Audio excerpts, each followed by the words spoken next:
So it took a little bit of finagling. Had to hook one edge in, but because of the openings where the water can touch the motor on the inside, you pretty much have to orient the raised end up against the more solid wall rather than the hole.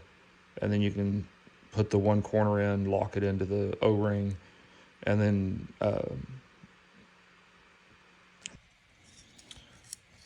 so I've got my two O-rings mounted down in the hole down there like I showed previously, squishing them down into place. So now I'm working on mounting the motor down into the O-rings, which is a small 7mm diameter drone motor, just what they had at the hobby shop. So to seat the motor in the O-rings, you kind of press the nose in just a little bit and rotate it in a circle, and it pops down into the first O-ring.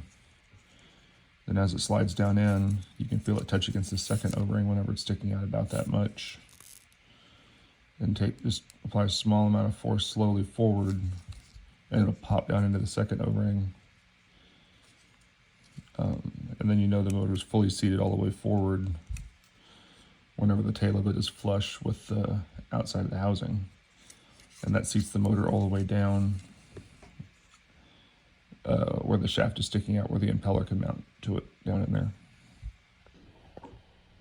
So I have the temporary spacer wires installed in the side of the housing, and what those do is those holes are 0.6mm holes, but they're tangent to the base that the impeller rides down against down there as the bottom surface.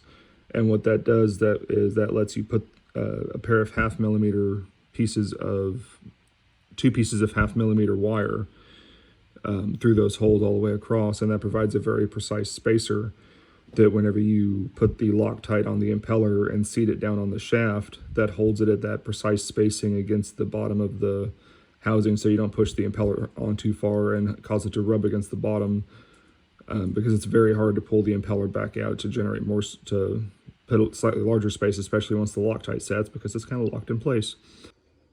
So something cool that I noticed, now this part is fully hardened and cured, so it's just plastic. There's nothing toxic going down the drain here.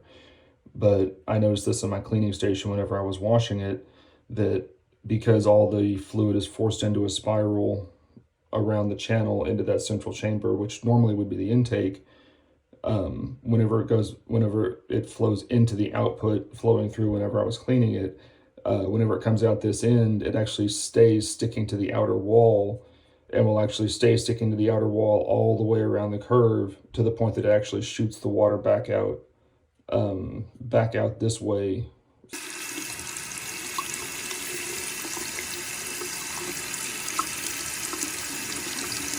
So rather than shooting out to the right horizontally out the hole like you would expect it to, you can see the water actually stays sticking to that bell intake curve. It actually shoots it back to the left because the water is held to the wall. Even as it's trying to exit, it's held and pulled all the way around. So putting the Loctite down in the hole of the impeller, you can see there's a small bit of blue Loctite in there. You want to make sure that the Loctite goes into the hole, but there's no Loctite on the flat surface, because it's relatively close to the housing that it runs in, and if there's Loctite down there that's hardens between the impeller and the housing, then it's all locked together and it's kind of screwed. So when you do this, make sure you clean the face of that impeller really well before you try and push it on the impeller shaft, so there's no Loctite at the bottom that can try and harden up between the impeller and the housing. Then once you take and have the Loctite set up after half an hour to an hour and the impeller is locked in place, you can just take a small pair of pliers and grab the spacer wires and pull them out. Like that. And now the impeller is set with that 0.5mm spacing underneath it to a very precise amount because the wires are there. And then it's done. That's all you got to do.